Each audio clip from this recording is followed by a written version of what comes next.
নমস্কার। আপনার বয়স যদি 60 বছরের উপরে হয়ে গিয়ে থাকে, 65 কিংবা 70 বছর বয়স্ক মানুষ যদি আপনি হন, তাহলে আপনাকে 6টি অভ্যাস অতি অবশ্যই ত্যাগ করতে হবে। সেই 6টি অভ্যাস নিয়ে আজকে আপনাদের সামনে আমি উপস্থিত হয়েছি। 60 বছর বয়সের পর সুস্থ এবং সতেজ থাকার জন্যে এই 6টি অভ্যাস এক্ষুনি ত্যাগ করুন। এখন একটি জরুরি প্রশ্ন, আপনার কি কখনো মনে হয়েছে বয়স বাড়ার সাথে সাথে জীবনটা যেন একটু থমকে যাচ্ছে? আগে যে কাজগুলো আপনি অবলীলায় করতে পারতেন, সেগুলো কি আর আগের মতো আপনি করতে পারছেন না? আপনার সমাজে অনেকের কাছে 60-এর উপরে বয়স মানে বুঝি ক্লান্ত শরীর, কমে যাওয়া শক্তি, দীর্ঘশ্বাসের একটা দিনলিপি। কিন্তু আমি আজ আপনাদের সামনে তুলে ধরব 70, এমনকি 75, এমনকি 80 বছর বয়সেও জীবনটা হতে পারে প্রাণবন্ত, রঙিন এবং অপরন্ত আনন্দের ভাণ্ডার। এবং এটা সত্যিই সম্ভব। কিভাবে একটা নির্দিষ্ট বয়সের পর সতেজ থাকা যায়, সেই বিষয়ে আজকের ভিডিওটা আপনাকে শেষ অবধি দেখতে হবে। কি করে না, আমরা ছোট ছোট কিছু ভুল করি, সেই ভুলগুলোকে আমাদেরকে একটুখানি ত্যাগ করতে হবে। সেই ভুলগুলো যেন আমরা না করি, কারণ এই ভুলগুলো আমাদের শরীরকে ধীরে ধীরে নষ্ট করে দিচ্ছে। আসুন সেই ভুলগুলো আমরা আজ থেকে ত্যাগ করার চেষ্টা করি। আর হ্যাঁ, যদি আপনাদের পরিবারের কেউ এইভাবে বয়োজ্যেষ্ঠ থাকেন, তাদেরকেও এইগুলো পৌঁছে দিন, তাদের কাছেও এই ভিডিওটা পৌঁছে দিন। কারণ সুস্থ এবং হাস্যখুশি থাকা মানেই জীবনটাকে উপভোগ করা। তাছাড়া আপনাদেরকে আরও জানিয়ে দিই, এই যে ভিডিওটি এমন একটি ভিডিও যেটা একটি খাদ্য নিয়ে আলোচনা করেছি, আপনাকে সমৃদ্ধশালী করেছে বিভিন্ন ভিডিও, সেগুলো নিয়ে আমি বলেছি। সুতরাং সুস্বাস্থ্য এবং সতেজ থাকার জন্যে অনেক কিছু করার প্রয়োজন। তাই অবশ্যই এই ভিডিওটা শেষ অবধি দেখবেন, কিন্তু এটা মাথায় রাখবেন। আসুন আমরা আস্তে আস্তে সেই ভিডিওটির ব্যাপারে শুরু করি। সেই ভিডিওটি কী করুন, যদি আপনি হাসি খুশি থাকতে চান, সুস্থভাবে বাঁচতে চান, তাহলে ভিডিওটি শেষ অবধি দেখবেন অতি অবশ্যই। 1, বসে থাকার অভ্যাস আপনাকে ত্যাগ করতে হবে। বয়স বাড়ার সাথে সাথে পেশি, হাড় এবং জয়েন্টগুলো স্বাভাবিকভাবেই দুর্বল হয়ে পড়ে। এগুলোর ওপর যদি আমরা বেশিরভাগ সময় সোফা বা চেয়ারে বসে বসে কাটাই, তাহলে কী হবে? তাহলে এই দ্রুত কার্যকারিতা হারাতে থাকবে। দীর্ঘ গবেষণায় দেখা গেছে, দীর্ঘক্ষণ এক জায়গায় বসে থাকা ধূমপানের মতোই কিন্তু ক্ষতিকর। অথচ অবসর জীবনে অনেক ঘন্টা আমরা টিভির সামনে বসে থাকি, স্ক্রিনের সামনে সময় কাটিয়ে দিই। ফলে শরীরের নমনীয়তা, পেশির শক্তি, হৃদয়ের স্বাস্থ্য মানসিকভাবে ক্ষতিগ্রস্ত হয়। স্বাস্থ্য সঞ্চালন ব্যাহত হয়, হাড়ের ঘনত্ব কমে যায়, জয়েন্টগুলো অনমনীয় হয়ে পড়ে। তাহলে আপনাকে কী করতে হবে? প্রতি আধ ঘন্টা পর পর আপনাকে উঠে দাঁড়াতে হবে, হালকা হাঁটুন, হাত পা স্ট্রেচ করুন এবং যতটা সম্ভব প্রতিদিন 30 মিনিট করে কিছু ব্যায়াম করুন, যেমন হাঁটা, যোগা অভ্যাস করা, কিন্তু স্ট্রেচিং, এগুলো রক্ত সঞ্চালনকে ঠিক মতন সাহায্য করবে এবং হাড়ের পেশিগুলোকে সক্রিয় রাখবে। তা আপনার মানসিক দিক থেকেও আপনি শক্তিশালী হবেন, আপনার স্বাস্থ্যও কিন্তু উন্নত হবে। সুতরাং বসে থাকা চলবে না। আর একটা হচ্ছে, ঘুমকে কখনো অবহেলা করবেন না, কারণ ঘুম হচ্ছে মস্তিষ্কের জ্বালানি। অনেকে মনে করেন বয়স হলে ঘুম কমে যায়, এটাই স্বাভাবিক, কিন্তু ধারণা সম্পূর্ণ ভুল। আসলে ঘুমের প্রয়োজনে বয়সের জন্য না, বয়সের জন্য ঘুম কমে না। পর্যাপ্ত ঘুম না পেলে আপনার মস্তিষ্ক ধীরে ধীরে দুর্বল হয়ে পড়বে, স্মৃতিশক্তি কমে যাবে, মেজাজ খিটখিটে হয়ে যাবে, শরীরের রোগ প্রতিরোধ ক্ষমতাও নষ্ট হয়ে যাবে। অনিয়মিত ঘুম ডায়াবেটিস বাড়াবে, হৃদরোগ বাড়াবে, স্থূলতার ঝুঁকি বাড়াবে। ঘুম মস্তিষ্কের বিষাক্ত পদার্থকে পরিষ্কার করে এবং নিউরাল সংযোগকে শক্তিশালী করে, এটা জেনে রাখবেন। তাহলে কিভাবে ঘুমকে ভালো রাখবেন সেই ব্যাপারে বলি। প্রতিদিন নির্দিষ্ট সময়ে ঘুমোতে যান। সকালে যখন উঠুন, ঠিক ভোরবেলা উঠবেন। সন্ধ্যার পর ক্যাফিন জাতীয়, অর্থাৎ চা, কফি এই জাতীয় খাবার খাবেন না। আর ঘুমানোর আগে 1 ঘন্টা আগে মোবাইল, ল্যাপটপ, টিভি এগুলো বন্ধ করে দিন, কারণ নীল আলো ঘুমকে ব্যাঘাত করবে। ঘুমের আগে হালকা গরম জলে যদি স্নান করতে পারেন বা মেডিটেশন করতে পারেন আরও ভালো। সকালে সূর্যের আলোতে কিছুক্ষণ সময় কাটানো ঘুমের পক্ষে অত্যন্ত জরুরি। আপনি রাতে সাধারণত কত ঘন্টা ঘুমন? আমাদের কমেন্ট করে কিন্তু সেটা জানাতে ভুলবেন না। জানবেন 6 থেকে 7 ঘন্টা অন্তত ঘুমোতে আপনাকে হবে। 3, পুরনো ওষুধের বিষাক্ত ফাঁদ থেকে কিন্তু সাবধান। বয়স বাড়ার সাথে সাথে শরীরের অঙ্গ প্রত্যঙ্গের কার্যক্ষমতা বদলায়, কিডনি লিভারের কার্যক্ষমতা কমে যায়। ওষুধ শরীর থেকে সহজে বেরিয়ে যেতে পারে না, কিন্তু অনেকেই পুরনো ডাক্তারের প্রেসক্রিপশন মেনে বছরের পর বছর একই ওষুধ খেয়ে যাচ্ছে, এমনকি রোগের লক্ষণ চলে গেছে তাও খেয়ে যাচ্ছে। এর ফলে ওষুধের পারিপার্শ্বিক যে প্রতিক্রিয়া, অতিরিক্ত ডোজ, অপ্রয়োজনীয় ওষুধ শরীরের উপরে মারাত্মক নেতিবাচক প্রভাব কিন্তু ফেলতে পারে। এতে নতুন করে স্বাস্থ্য সমস্যা তৈরি হতে পারে এবং সমস্যাগুলো আরও জটিল হতে পারে। তাহলে আপনি এখন কি করবেন?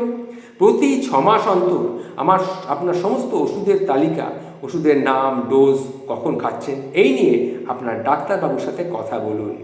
আপনার ডাক্তারকে জিজ্ঞাসা করুন কোন ওষুধগুলো বন্ধ করা যায়, কোনটির ডোজ কমানো যায়, কোনটির ডোজ বাড়ানো যায়, কোনো বিকল্প কোনো ব্যবস্থা আছে কি না।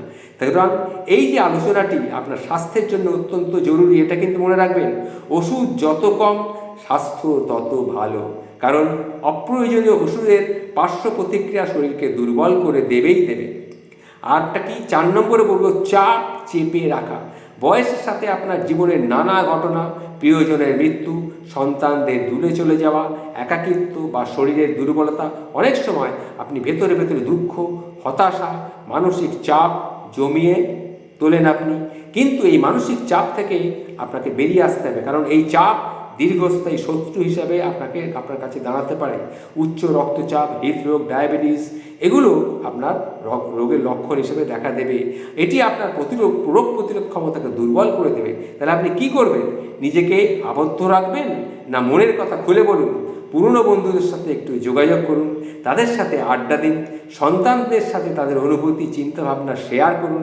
প্রয়োজনে একজন পেশাদার কাউন্সিলর বা থেরাপিস্টের সাহায্য নিন। কথা বলার মাধ্যমেই অনেক কিছু কিন্তু হালকা হওয়া যায় এবং মানসিকভাবে আপনি সুস্থ থাকতে পারবেন। আপনার শখ বা পছন্দের কাজগুলো আপনি করুন, বা যেগুলো আপনাকে আনন্দ দেবে সেই কাজগুলোই আপনি করবেন। পরের পয়েন্টগুলো বলার আগে আপনাদের জানিয়ে দিচ্ছি বন্ধুরা, আপনাদের সুস্থ জীবনই আমাদের প্রধান লক্ষ্য, আমার প্রধান লক্ষ্য। তাই আমিও একজন বয়স্ক মানুষ, আমার প্রধান লক্ষ্য আপনি সুস্থ থাকুন। তাই এই ভিডিওটি শেষ অবধি দেখবেন, চ্যানেলটিকে সাবস্ক্রাইব করবেন এবং আপনার এই যে মূল্যবান কথাগুলি আমি বলছি, এগুলো আপনার বন্ধুবান্ধব, আপনার পরিবার পরিজনদের কাছেও আপনি ছড়িয়ে দিন। সুস্থ জীবনই হচ্ছে আসল জীবন। এই রকম একটা ভিডিও আপনাদের কাছে অতি সহজেই পৌঁছে যাচ্ছে, এটা কিন্তু আপনার কাছেও আপনাকে সমৃদ্ধশালী করে তুলবে। এটা কিন্তু আপনি মনে রাখবেন। তাই আপনার কমেন্ট আমি কিন্তু জানতে চাই। শুধু পেট ভরানোর জন্য 5 নম্বরে যেটা বলবো সেটা হচ্ছে, শুধু পেট ভরানোর জন্য খাওয়া নয়, পুষ্টি সুস্থতার চাবি কাঠি। এই বয়সে প্রায়শই শোনা যায়, আর কিসের স্বাদ, এই খাচ্ছি পেট ভরানোর জন্য। অথচ এই সময় শরীরে কিন্তু পুষ্টির প্রয়োজন সবচেয়ে বেশি। ভুল খাদ্যাভ্যাস পেশি দুর্বল করবে, হাড় ক্ষয় করবে, রোগ প্রতিরোধ ক্ষমতা কমিয়ে দেবে, বিভিন্ন ক্রনিক রোগের ঝুঁকি বাড়িয়ে দেবে। পর্যাপ্ত পুষ্টি না পেলে শরীর দুর্বল হয়ে পড়বে, রোগ প্রতিরোধ ক্ষমতা কমে যাবে। তাই পুষ্টিকর খাদ্যাভ্যাস আপনাকে গ্রহণ করতে হবে। সঠিক খাদ্যাভ্যাসটা কি সে সম্বন্ধে কিছু বলছি। প্রতিদিন ফল, শাক, সবজি, গোটা শস্য যেরকম আটা, ব্রাউন রাইস, মাছ, ডিম, বাদাম, অলিভ অয়েল, এইরকম স্বাস্থ্যকর চর্বি আপনাকে খেতে হবে। আপনার স্বাস্থ্য তালিকায় প্রোটিনের পরিমাণ ঠিক রাখুন, কারণ পেশি শক্তি ধরে রাখতে প্রোটিন অপরিহার্য। পরিশোধিত চিনি, অতিরিক্ত লবণ, প্রক্রিয়াজাত খাবার এগুলো সম্পূর্ণ বাদ দিয়ে দিন। জাঙ্ক ফুড, ফাস্ট ফুড এগুলোকে দূরে ফেলে দিন। পর্যাপ্ত পরিমাণে জল পান করুন। মনে রাখবেন, খাদ্যই সবচেয়ে বড় ওষুধ। একটি সুষম এবং পুষ্টিকর খাদ্য তালিকা আপনার শরীরকে ভেতর থেকে আরও শক্তিশালী করে তুলবে। এবার 6 নম্বরে বলবো, অন্যের সাথে তুলনা করার অভ্যেসটা বন্ধ করুন। নিজেকে আগে বেশি করে ভালোবাসুন। সবচেয়ে ক্ষতিকর অভ্যাসগুলোর মধ্যে একটি অন্যতম অন্যের সাথে তুলনা করা। ওতে ও আমার চেয়ে বেশি ফিট, ওর পরিবার তো বারবার আসে, আমার তো কেউ নেই, আমার তো কেউ খোঁজখবরও নেয় না। এই ধরনের নেতিবাচক ভাবনা চিন্তা থেকে আপনি বেরিয়ে আসুন, কারণ এগুলো আপনার আত্মবিশ্বাসকে কেড়ে নিচ্ছে, আপনার মানসিক শান্তি নষ্ট করছে। অন্যের সঙ্গে নিজের জীবনের তুলনা একদম করবেন না, তাতে করে আপনার হতাশা কিন্তু বাড়বে। কীভাবে মানসিক শক্ত থাকবেন সেটা শুনুন। নিজের অর্জন, নিজের ছোট ছোট সাফল্যগুলোকে উপভোগ করুন। অন্যদের সঙ্গে তুলনা না করে নিজের ব্যক্তিগত উন্নতিতে মনোসংযোগ করুন। নতুন কিছু শিখুন, কিছু বই পড়ুন, গান শুনুন, পুরনো শখগুলোকে আবার ফিরিয়ে আনুন, নতুন করে কিছু শেখার পথ তৈরি করুন, কোনো স্বেচ্ছাসেবী কাজে নিজেকে নিযুক্ত করুন। তো এগুলোই আপনাকে উদ্দেশ্য দেয়। মনে রাখবেন, আপনি এখনও কিন্তু অনেক কিছু পৃথিবীকে দিতে পারেন, এখনও অনেক কিছু দেওয়া আপনার বাকি আছে, সেটা কিন্তু আপনি জানবেন। আপনার মূল্য আপনার নিজস্বতায়। আপনার এই যে ভিডিওগুলোতে আমরা বললাম, এর আগের ভিডিওতে আমি আরও কিছু বলেছি খাদ্যাভ্যাস সম্বন্ধে, সেগুলোও কিন্তু খেয়াল রাখবেন। যেরকম ডালিয়া খেতে বলেছি, বিভিন্ন জাতের সবজি আপনাদের সেবন করতে, বিভিন্ন ফল আপনাদের শরীরে গ্রহণ করতে বলেছি, সেগুলোও কিন্তু খেয়াল রাখবেন। আর এইভাবে যে 6টি আপনাদের বললাম, যে 6টি খাদ্যের কথা, সেগুলো কিন্তু অতি অবশ্যই এড়িয়ে চলবে, কারণ এগুলো আপনার শুধু খাদ্য নয়, কিছু কিছু মানসিক প্রস্তুতি, এগুলো আপনাকে দূর করতে সাহায্য করবে। সুতরাং আমি যে কথাগুলি বললাম, এই অভ্যাসগুলো, এই 6টা অভ্যাস আপনাকে ত্যাগ করতেই হবে।